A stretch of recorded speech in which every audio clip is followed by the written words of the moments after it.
하나님 아버지와 우리 주 예수 그리스도로부터 오는 은혜와 평강이 이 자리에 계신 여러분과 함께 하시길 주님의 이름으로 축원합니다.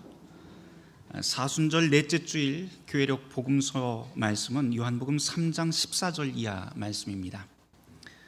이 말씀은 원래 3장 1절부터 시작되는 말씀인데 예수님과 니고데모라고 하는 사람이 함께 만나서 대화하는 장면입니다. 이 니고데모라고 하는 사람이 한밤중에 예수님을 찾아와서 이렇게 말을 하죠.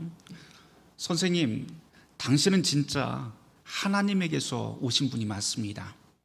하나님이 함께하지 않았다면 그런 기적을 행할 수가 없었을 것입니다 라고 말을 합니다. 2절에 나온 말씀이죠. 여기에서 지금 니고데모가 표적, 다시 말해서 기적을 보고 찾아왔다고 하는데, 그걸 보니까는 예수님의 일거수일투족을 계속해서 주시하고 있었던 것 같습니다. 요한복음 2장 전체를 읽어보면 거기에서 보면 예수님께서는 예루살렘에 들어가서 성전 안에 들어가 가판대를 뒤엎고 그러면서 종교 지도자들과 대결하는 그러한 용기 있는 모습도 볼 수가 있고요, 성전 밖으로 나와서는 수많은 사람들에게 기적을 베푸는 그런 모습도 볼 수가 있습니다. 이런 모습들을 다 니고데모가 보았던 것이죠. 이런 상황에서 저 용기가 어디서 나왔을까? 저 기적이 어디서 나왔을까? 이렇게 생각하다 저 기적, 저 표적들은 하나님에게서 온 것이 확실하다라고 생각을 하고 한밤중에 예수님을 찾아오게 됩니다. 이 니고데모라고 하는 이 인물은요, 성경 전체에서 바로 이 요한복음에만 나오는 인물입니다. 이 요한복음 3장에서 처음 등장하고 조금 뒤쪽으로 가보면 7장 50절에 나오고요, 그 다음에 19장에서 한 번 더 이렇게 3번 나옵니다. 이 니고데모라고 하는 사람에 대해서 설명이 없다 보니까 우리가 추측할 수밖에 없는데, 이 요한복음에 나와 있는 이 세 군데의 본문들을 가만히 추려보면 니고데모라고 하는 이 사람은 유대인들에게 굉장히 존경받던 그런 바리새인이었구나, 아니면은 바리새인 중에서도 좀 지위가 높은 국회의원 정도 되는 사람이었을 것이다 라고 그렇게 추측할 수가 있을 것 같습니다. 이렇게 유력한 사람이 왜 한밤중에 예수님을 찾아왔을까요? 이 밤에 찾아왔다라고 하는 말에 우리가 좀 주목을 해야 될 것 같습니다. 세 가지 정도로 우리가 추측을 할 수가 있을 것 같은데, 그래도 유대인 전체를 대표하고 유대교 신앙을 대표하는 사람이 한밤중에 찾아왔다는 것은 몰래 왔다라고 그렇게 볼 수가 있을 것 같아요.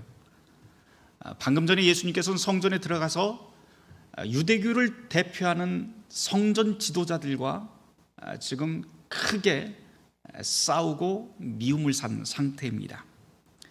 그러니 이 성전 제사장들의 미움을 받고 있는 이 예수를 찾아간다고 하는 것은 사실 여러모로 눈치 보이는 일이죠. 그래서 밤에 찾아왔다라고 그렇게 추측할 수가 있을 것 같습니다. 두 번째 가능성이 있어요. 그것은 바리새인의 생활의 의무 때문에 그렇게 밤에 찾아왔을 수도 있겠다, 그렇게 추측을 할 수가 있는데요, 이 바리새인들에게는 몇 가지 생활의 원칙들이 있었습니다. 낮에는 자기에게 부여된 그 직무를, 그 직업이든 무엇이든 열심히 살아갑니다.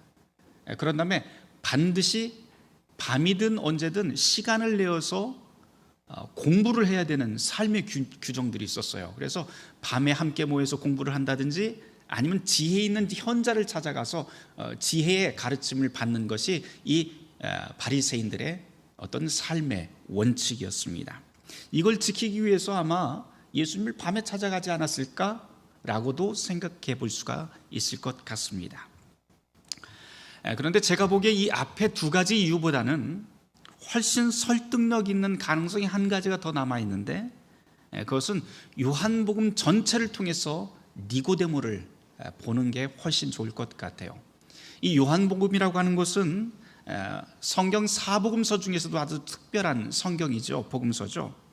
여기에는 상징, 비유 이런 것들이 굉장히 많이 나옵니다. 그러면서 이 상징과 비유를 통해서 하나님의 나라가 어떤 것인지, 하나님이 우리를 향한 그 뜻이 무엇인지 보여주고 있는 것이 이 요한복음의 특징이라고 할 수가 있는데요, 오늘 우리가 함께 읽은 이 요한복음 3장만을 딱 떼어놓고 보면 거기에 빛과 어둠이라고 하는 큰 모티브 두 개를 가지고 큰 이야기를 끌고 가는 것을 우리가 볼 수 있게 됩니다.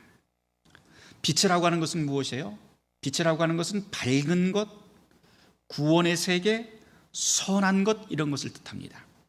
어둠은 무엇입니까? 이와 반대로 심판의 세계, 아직도 진리에 도달하지 못한 그런 불완전한 상태를 뜻하는 게 어둠이지요.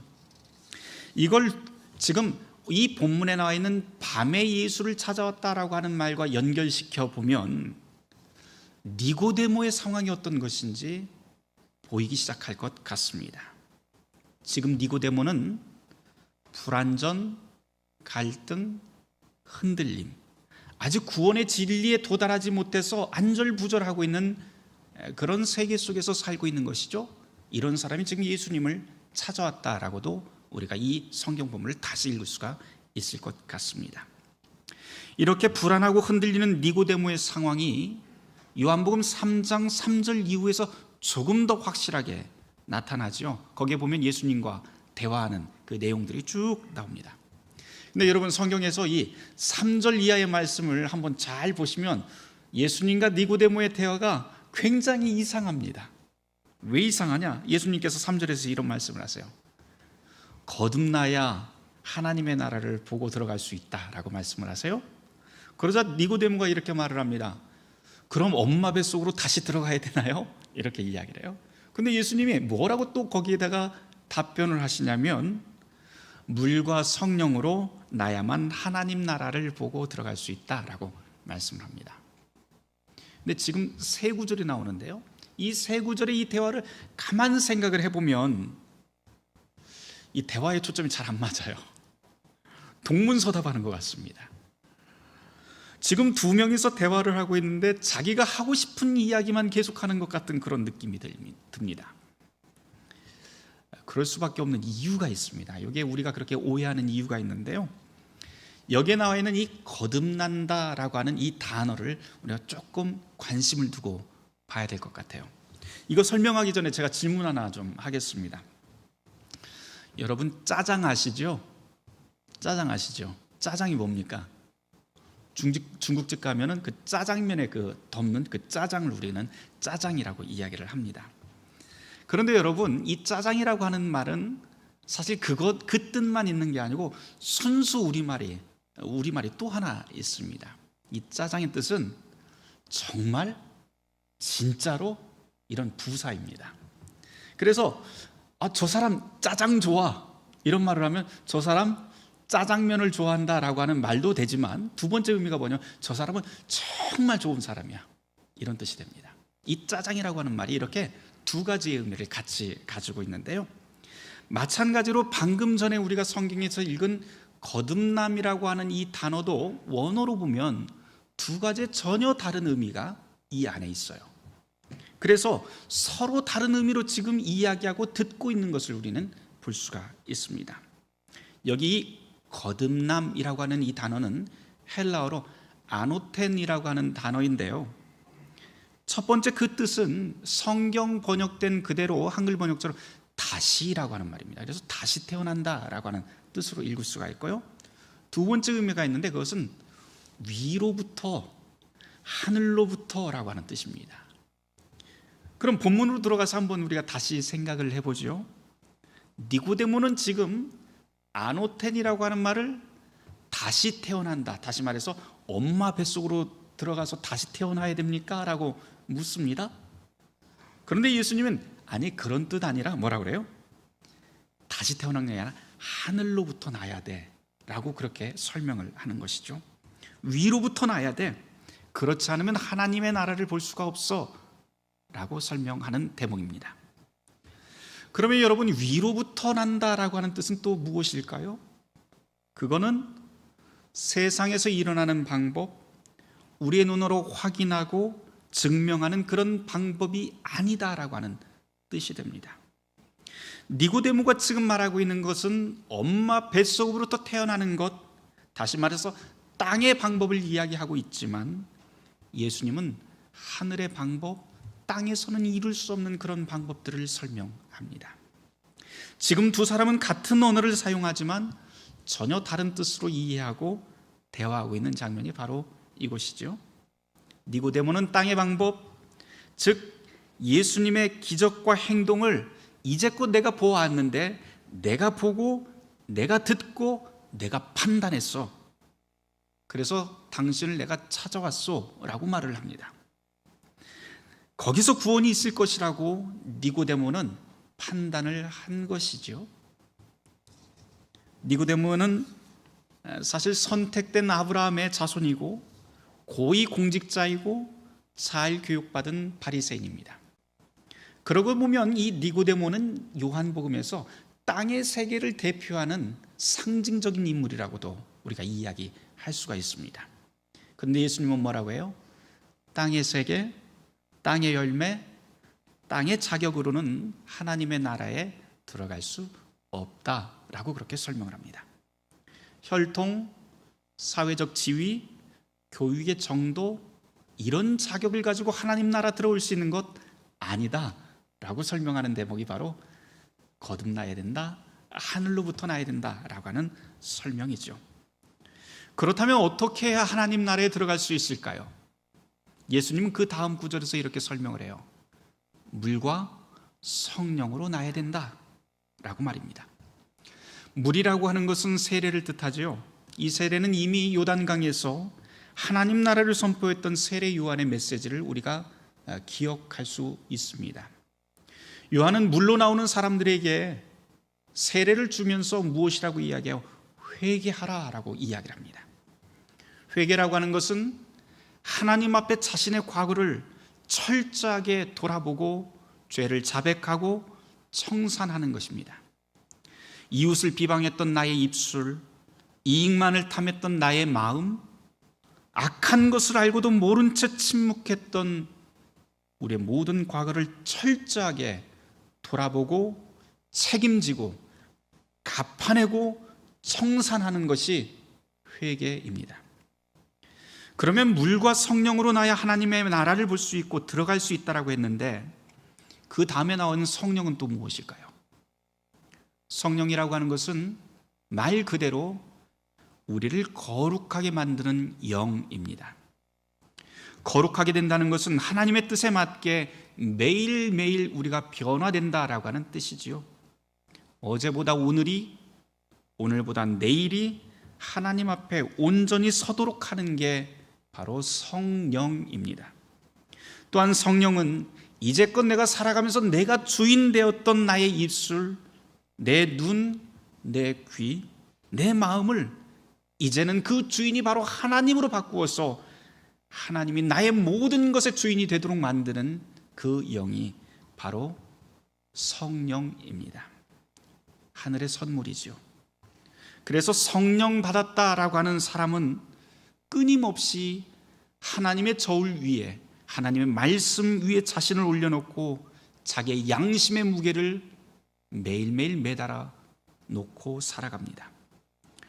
예수 믿는다고 하면서 어제나 오늘이 똑같으면 내가 정말 성령 받은 사람인지 의심하고 돌아봐야 됩니다. 나의 입술, 나의 마음, 이런 것들이 선하고 정의롭게 변하지 않는다면 돌아보고 회개해야 합니다. 이쯤에서 제가 영성이라고 하는 말을 좀 설명을 해야 될 것 같아요. 우리 영적이다, 영성이 깊다 뭐 이런 말 많이 하잖아요. 그렇죠? 저 사람 참 영성이 깊어라고 말을 합니다. 이 영성이라고 하는 말이 여기저기서 참 많이 사용되지만 이 말의 기본적인 뜻은 초월이라고 하는 뜻입니다. 초월이 뭐예요? 나를 넘어선다라고 하는 뜻이에요. 모든 종교에서 다 이 영성이라고 하는 말 다 씁니다. 그러면서 이 영성은 일반적인 종교에서는 나를 뛰어넘어서 신비한 곳으로 가는 것을 뜻합니다.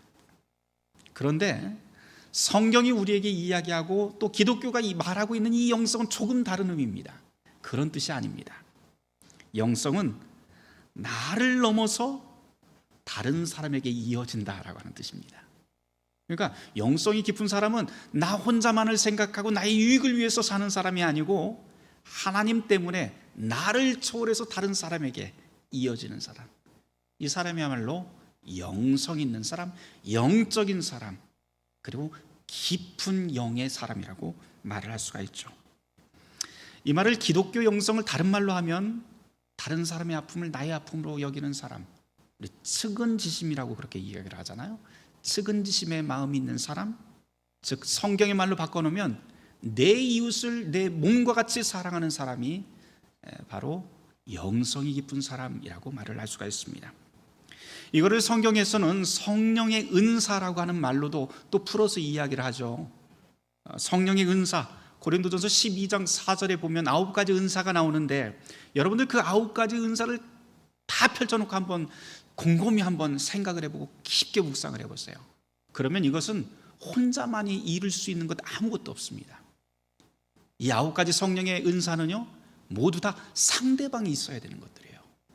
상대방이 있어야만 다 이룰 수 있는 것들이 바로 이 성령의 은사입니다. 우리 이웃과 연결되어 있는 것이죠. 그래서 영성이 깊은 사람이라고 하면 혼자서 기도 열심히 하면서 깊은 신비적인 체험을 하는 그런 사람을 뜻하는 것이 아니고, 바로 그 기도를 통해서 하나님을 만나고 바로 이웃에게로 나의 모든 것들이 연결되는 그 사람을 우리는 기독교 영성이 깊은 사람이다라고 그렇게 말을 할 수가 있습니다. 신비한 체험 많이 한다고 해서 그런 사람 영성 있는 것 아닙니다. 그것으로 끝난다면 그리스도의 영과 아무런 상관이 없는 사람입니다. 다시 돌아가죠. 예수님은 니고데모에게 하나님 나라를 보고 들어가는 방법, 그것을 영생하는 방법을 물과 성령을 통해야만 한다고 그렇게 가르칩니다. 물로 세례를 받는다고 하는 것은 나의 과거를 하나님 앞에서 철저하게 돌아보고 청산하는 것이고, 성령으로 난다는 것은 오늘 이 시간부터 나의 모든 삶이 하나님의 손에 달려 있습니다. 그리고 하나님의 뜻에 따라서 내가 하나님을 사랑하고 내 이웃을 사랑하는 그런 삶을 살겠습니다 라고 하는 것이 성령으로 나는 것이라고 말을 할 수가 있습니다. 예수님이 지금 니고데모에게 이 말씀을 하시는 거예요. 그런데 니고데모는 그 뜻을 알아듣지를 못합니다. 여전히 니고데모는요, 자기 눈에 보이는 세계, 신비한 기적, 놀라운 언변, 그리고 나의 지식, 나의 머리, 나의 판단이 우선 근거가 됩니다. 니고데모는 아직 땅의 세계에서 땅의 기준에 사로잡혀 살고 있는 그런 땅의 사람입니다. 이것을 표현을 할 때 바로 밤에 예수를 찾아왔다, 이렇게 요한복음은 설명하고 있는 것이죠. 그렇다면 여러분, 이 니고데모, 밤의 사람 니고데모, 불완전하고 흔들리는 이 니고데모, 니고데모를 조금 더 확장을 해보면 사실 우리잖아요. 우리도 다 그렇잖아요. 우리도 불안하고 흔들리고 땅의 기준에 속해서 살아가고 있는 우리 이 니고데모 같은 우리는 가망이 없다는 말일까요? 그렇게 어둠에 속한 사람은 하나님의 심판 가운데 내던져지고 버림받고 영원히 저주받는 신세가 될까요? 아니요, 그렇지 않습니다. 이 요한복음은 전혀 다른 이야기를 우리에게 들려줍니다. 요한복음은 그렇게 간단하게 이 이야기를 끝내지 않는데요, 오늘 우리가 읽은 요한복음 3장 말씀이 여기에서 되게 이상한 것은 예수님하고 이 이야기를 하다가 니고데모가 사라져버려요. 없어져 버립니다. 갑자기 니고데모가 어디로 갔는지 찾아볼 수가 없습니다. 그런데 그래서 우리가 니고데모가 지금 예수님의 말씀을 듣고 좋아했는지 싫어했는지 그 다음에 예수님을 따라갔는지 어땠는지 전혀 알 길이 없습니다. 그냥 쓱 사라지죠. 그리고는 니고데모가 요한복음에서 다시 나타나는데 요한복음 7장 15절에서 나타납니다. 7장 50절 그리고 19장 39절에서 다시 등장을 하는데요, 어떤 모습으로 그가 나타나는지 한번 여러분들이 확인을 했으면 좋겠습니다. 요한복음 7장 50절에 보면 지금 상황이 대제사장과 바리새인들이 한데 모여서 화가 나 있는 상태예요. 무엇을 이야기를 하냐면 예수를 잡아서 죽이고자 하는 그런 토론이 아주 격하게 되고 있는 그 상황에 니고데모가 딱 등장을 합니다. 니고데모도 유대인을 대표하는 바리새인 중에 바리새인이잖아요. 그런데 그곳에 가서 나타난 니고데모는 무엇을 하냐면 예수가 무죄임을 변호하는 모습으로 갑자기 등장을 합니다. 그 다음에 보면 19장으로 넘어가 보면 19장 39절에서는 더 인상적이에요. 몰약, 침향이라고 하는 귀한 기름을 100리트라, 그러니까 이거 환산하면 32kg 정도 되거든요. 그러니까 큰 들통 하나를 들고 나타납니다. 어디에서 나타났어요? 바로 예수가 처형된 십자가 밑에 나타납니다. 왜요? 예수님의 시신을 수습하려고 나타나는 거죠. 그런데 이것은 단순히 볼 수가 없는 게 매우 대단한 용기를 가지고 지금 니고데모가 나타난 거예요. 당시 문화를 우리가 좀 고려를 해서 생각을 해본다면 십자가형에 처형된 그 죄인의 시신을 아무나 수습할 수가 없습니다. 그런데 니고데모는 지금 매우 이른 아침에 매우 값비싼 기름을 들고 십자가 밑에 내려와서 정성스레 예수님의 시신을 수습합니다. 이게 무슨 뜻일까요? 요한복음 3장부터 계속 이어지는 이 니고데모의 모습을 우리가 추적해 보면 니고데모가 변했어요. 처음에는 분명히 어둠 속에 예수를 찾아왔던 사람입니다. 땅에 사로잡혔던 사람이에요. 불완전한 사람입니다. 흔들리던 사람입니다. 그런데 계속해서 변해갑니다. 이 모습을 통해서 요한복음은 우리에게 무슨 이야기를 하고 싶은 것일까요?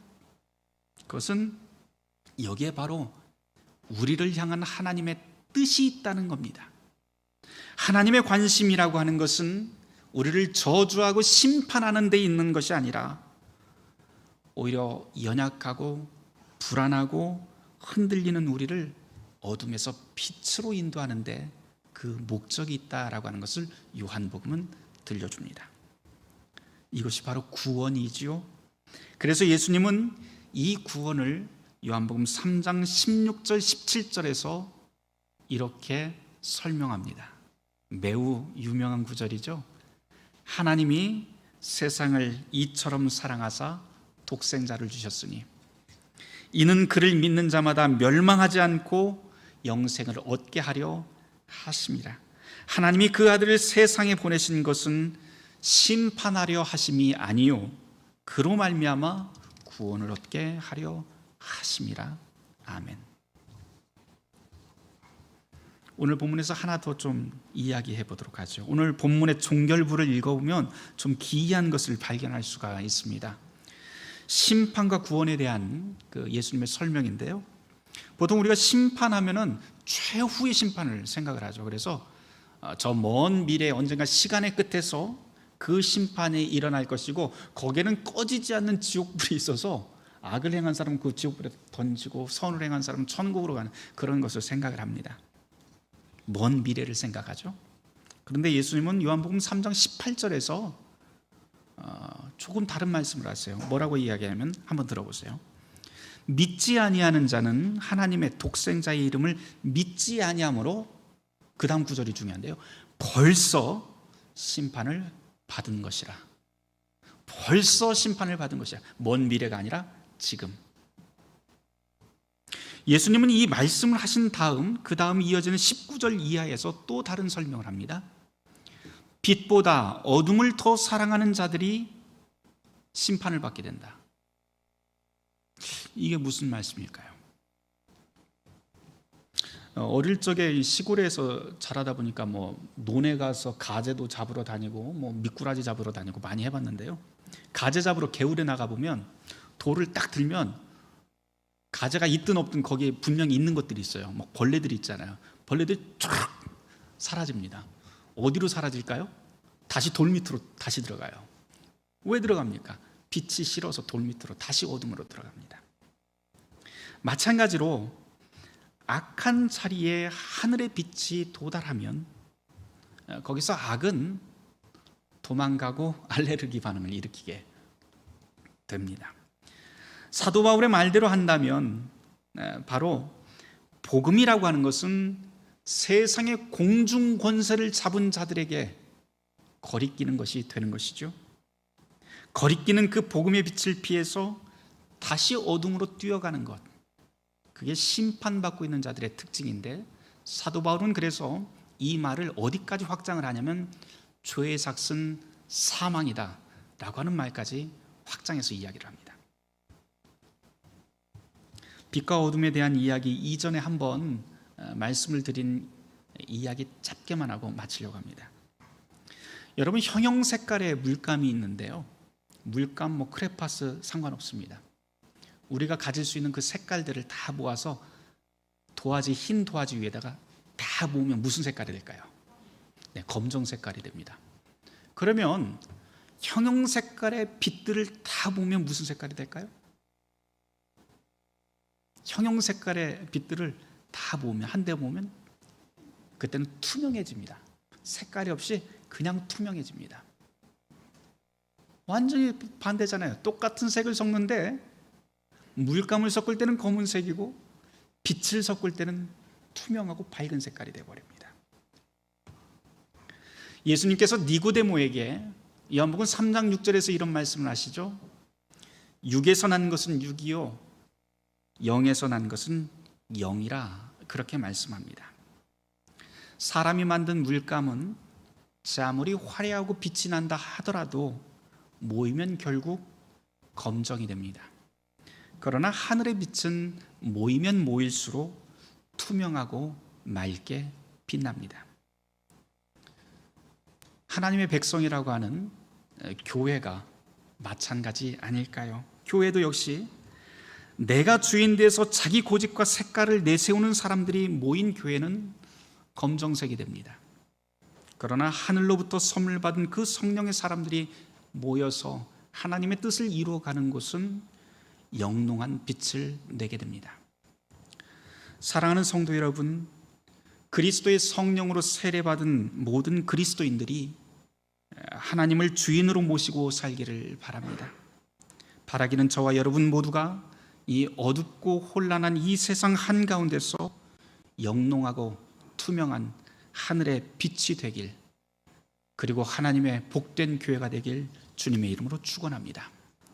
모든 지각에 뛰어난 하나님의 평강이 그리스도 예수 안에서 너희의 마음과 생각을 지키시리라. 아멘.